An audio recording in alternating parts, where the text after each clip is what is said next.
बिस्मिल्लाहिर्रहमानिर्रहीम।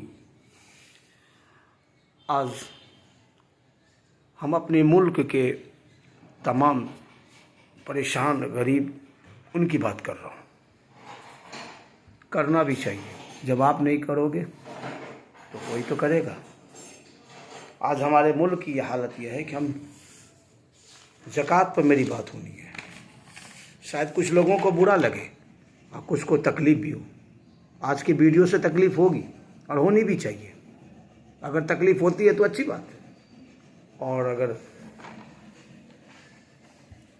नहीं होती है तो शायद खुद को चेक करने की ज़रूरत है। आज हमारे मुल्क में 20 लाख करोड़ की ज़कात निकलती है। कितने पता है? 20 लाख करोड़। लिख के देख लो आप, 20 लाख करोड़। आप कहोगे ऐसे ही लिख के बोल दिया। कितनी आबादी है हमारे मुल्क में, भारत में? 20 करोड़ मुसलमानों की एक एवरेज 20 करोड़। 20 करोड़ मुसलमान की आबादी, उसमें ज़कात कितने निकाल रहे हैं? हम 19 करोड़ को हटा देते हैं। आज कुछ नहीं सुनूंगा। 19 करोड़ मुसलमानों को मैं हटा रहा हूँ। 1 करोड़ मुसलमान, 1 करोड़।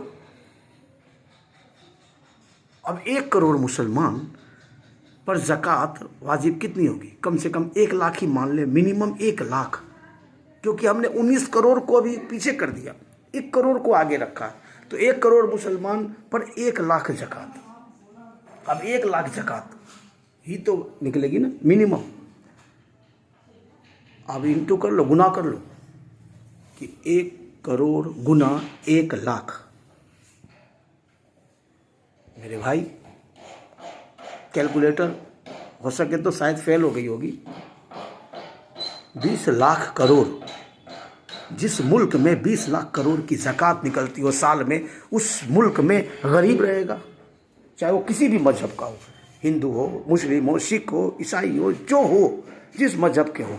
जिस मुल्क का मुसलमान 20 लाख करोड़ का ज़कात निकालता हो, उस मुल्क में गरीब नज़र आएगा। और ये बरसों बरसों से कहाँ, क्या बात है? या तो देने वाला ईमानदार नहीं है या लेने वाला ईमानदार नहीं है। जिसको हम दे रहे हैं ज़कात, या तो वो गलत लोगों को दे रहे हैं, या तो फिर हम ज़कात ईमानदारी से नहीं दे रहे हैं। दो ही तो बात होगी। और क्या होगी? आप भी राय देना कि भाई क्या होगी। बावजूद 20 लाख करोड़ निकलने के बावजूद हमारे मुसलमान और हमारे हिंदू भाई या जो भी मज़हब के भाई बहन जो भी हो, वो मंदिर, मस्जिद, गुरुद्वारे, न जाने कहाँ चौखट पर खड़े रहते हैं। क्यों? बेटी की शादी है, इलाज के लिए दवाई नहीं है, पहनने को कपड़े नहीं है, रहने के लिए घर नहीं है। घर है तो मकान मालिक उसको घर से निकालने को तैयार है, किराए के पैसे नहीं है। अगर राशन खाना एक टाइम खा रहा है, दूसरे टाइम का पैसा नहीं है। साहूकार के सूद के कर्जे से दबे हुए हैं। जिस मुल्क में ज़कात कई बरसों से अदा करने का हुक्म है और कई बरसों से हो रही है, वहां पर ऐसी हालत होगी। हो क्या रहा है बताओ? कोई बोलने को तैयार नहीं। अगर आपको लगे इस मुद्दे पर तो आप जो चाहें हमें बोलें, कमेंट करें, गाली दें, जो भी दें, उसके लिए तैयार है। मैं एक अजीमुशान वाक़या आपको सुनाता हूँ। हज़रत उमर बिन अब्दुल अजीज़, लगभग अल्लाह वालों ने नाम सुना होगा, और संभव उनके खिलाफाई ज़माना में जब ज़कात का वक्त आया तो अपने जितने ज़कात का जो मैनेजमेंट कर रहे थे, उन्होंने उससे कहा कि जाओ ज़कात जो है वो गुरबा में बांट दो, जितनी ज़कातें हैं गुरबा में बांट दो। उनके तमाम लोग गए और ज़कात को बांट दिए। फिर आके बादशाह से बोले कि बादशाह, तमाम हमारे मुल्क में जो गरीब गुरबा थे वो गरीबी मिट गई, फिर भी ज़कात वो रखी हुई है, ज़कात बची हुई है, अब क्या करें? बादशाह ने कहा हज़रत उमर बिन अब्दुल अजीज़ कि एक काम करो, तमाम जो इस मुल्क में कर्जदार हैं, जो लोगों को कर्ज देते हैं, उनके कर्जदारों को दे दो ताकि वो कर्जदार मुक्त हो जाए, कोई कर्जे में दबा ना रहे, आराम से जी सके। फिर वो लोग चले, सारा पैसा सब कर्जदारों को अदा कर दिया जिसके ऊपर जो कर्जा था। फिर आए कि बादशाह, मैंने सारे कर्जदारों को भी अदा कर दिया, गुरबा भी नहीं रही, फिर भी ज़कात बची हुई है। बादशाह ने कहा कि फिर एक काम करो, अब जो बची है वो तालीम के मैदान में खर्च कर दो, जिन्हें एजुकेशन के लाइन में खर्च कर दो। फिर उन्होंने एजुकेशन लाइन वालों को, जो भी मेहनत करने वाले थे, उनमें मदद की, पैसे भेजे दिए। फिर उन्होंने आके फिर बादशाह से कहा कि बादशाह सलामत, वहाँ भी देने के बावजूद भी दौलत बची हुई है, ज़कात की जो फैज़ राशि है वो बची हुई है, क्योंकि ज़कात, अब क्या करें। अब बादशाह ने कहा अब न गुरबा रहा, न कर्जदार बचे, न एजुकेशन लाइन की कोई लेने वाला बचा, सब पूरा हो गए। अब एक काम करो, हमारे मुल्क में या आस पड़ोस में जो हमारे नन मुस्लिम हैं, जो मुस्लिम नहीं हैं, उनकी जो ज़रूरतें ज़िंदगी उनको पूरा कर दो, उस पर लगाओ। उन्होंने कहा कि बादशाह सलामत, उनको भी कर दिया गया, फिर भी ज़कात बची हुई है रकम। मेरे भाई, ऐसा हो क्यों रहा था? क्योंकि लेने वाला भी ईमानदार था और देने वाला भी पूरा का पूरा दे रहा था।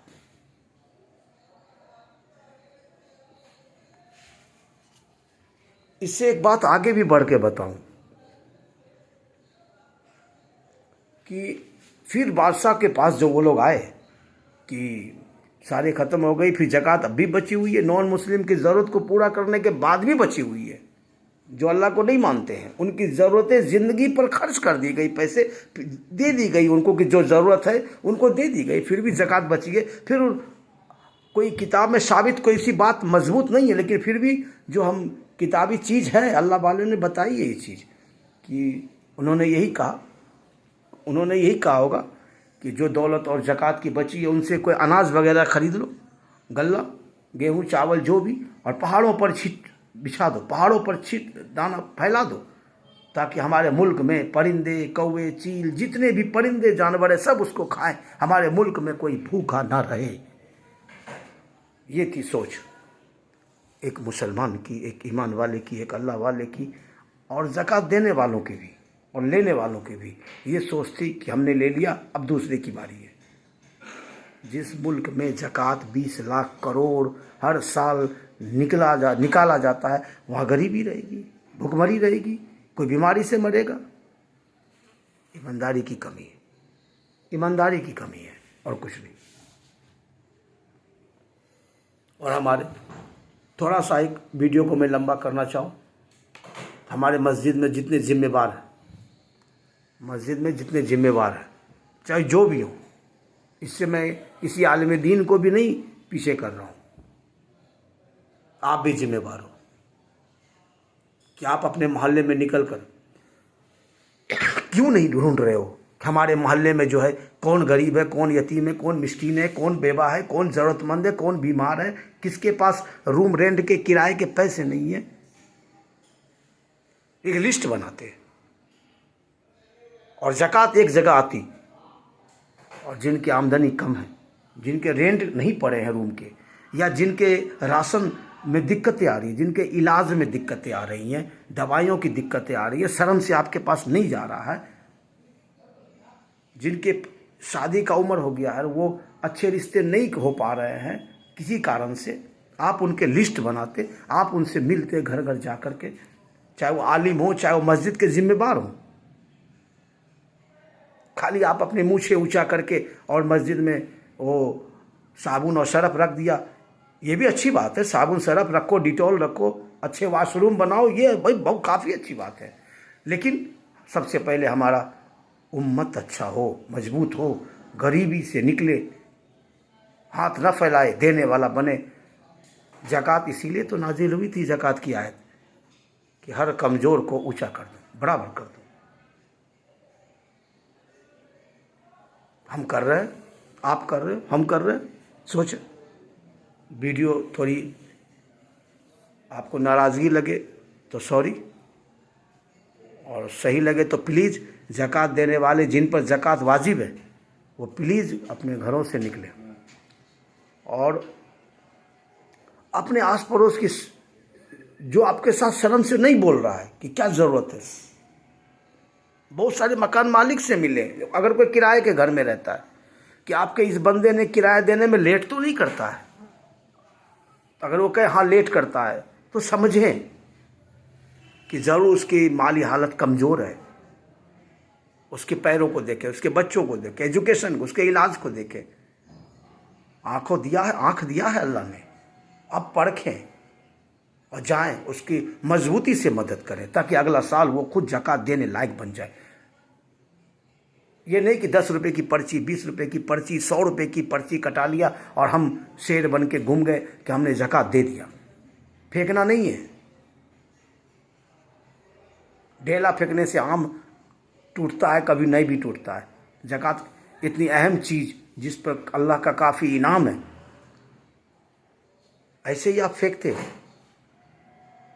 सुने कोई ऐलान हुई और आप फेंक दिया 500 के नोट, 1000 के नोट, 10 रुपये के नोट, क्या लगा?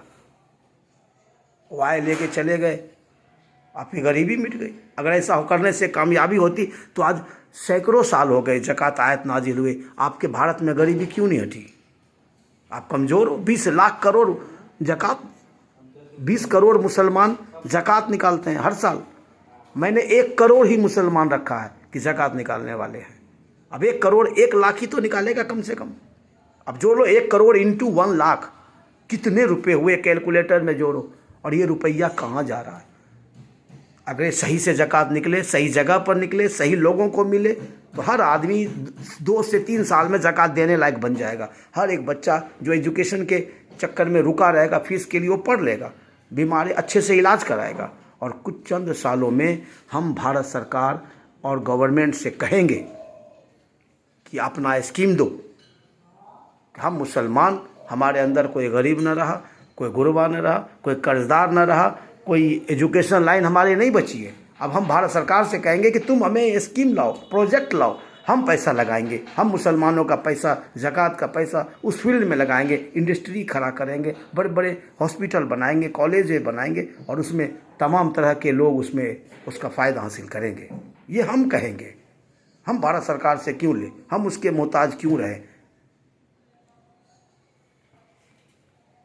कम से कम रमज़ान में, इस मुबारक महीने में प्लीज़ जो करते आए हैं उससे तौबा करें और अपने आस पड़ोसी जो परेशान हाल है, जो आप उसको पता करें। मकान मालिक, अगर कोई किराएदार रह रहा है तो मकान मालिक से पता करें कि भाई ये बंदा किराया वक्त पर दे रहा है, नहीं दे रहा। अगर नहीं दे रहा तो प्लीज़ आप समझें कि वो किसी मजबूरी से नहीं दे रहा होगा, उसकी कमाई कम होगी, तो आप उसको हेल्प करें। 2-4 महीने का पैसा दे दे रेंट का, 2-4 महीने का राशन के पैसे उसके चुपचाप जेब में पकड़ा दे कि मेरे तरफ से तोहफा है, रमज़ान की मिठाई है, ये बोल के दे दे।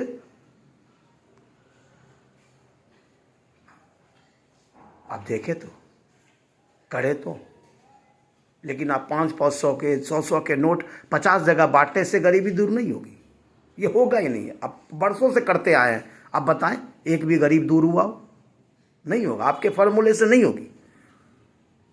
कामयाबी तभी मिलेगी जब प्यारे नबी अहमद मुस्तफ़ा सल्लल्लाहु अलैहि वसल्लम जी के तरीके से ज़कात बटेगी, जिसका अल्लाह ने बताया, जो नबी ने करके दिखाया, जो सहाबा ने किया, जो हज़रत उमर बिन अब्दुल अज़ीज़ जैसे लोगों ने किया, ज़कात बांटने का निज़ाम, उस निज़ाम से हम करेंगे तो गरीबी दूर होगी और ज़कात का सही सही फ़ायदा मिलेगा एक दूसरे को। वरना फिर ऐसे ही रहेगा, भिखारी रहेगी कौम, कभी नहीं बटेगी ज़कात। कहाँ वीडियो में? ठीक है भाई साहब, अल्लाह आपको सलामत रखे। मेरी बात से आपको तकलीफ़ हुई हो तो प्लीज़ माफ़ करें, और अच्छा लगा हो और कुछ और ज़्यादा अच्छा लगा हो तो हमें कमेंट बता सकते हो आप। क्या मैं, अगर किसी टॉपिक पर आपकी कोई अंदरूनी परेशानी हो तो आप हमें बताएं, मैं उस पर कोई वीडियो भी बना सकता हूँ। ये एक दुख था जो मैंने आपके रखा। मेरे नज़र में कई लोग आते हैं, मैं कहाँ रखूँ? Social media is a right media. अल्लाह हाफिज़।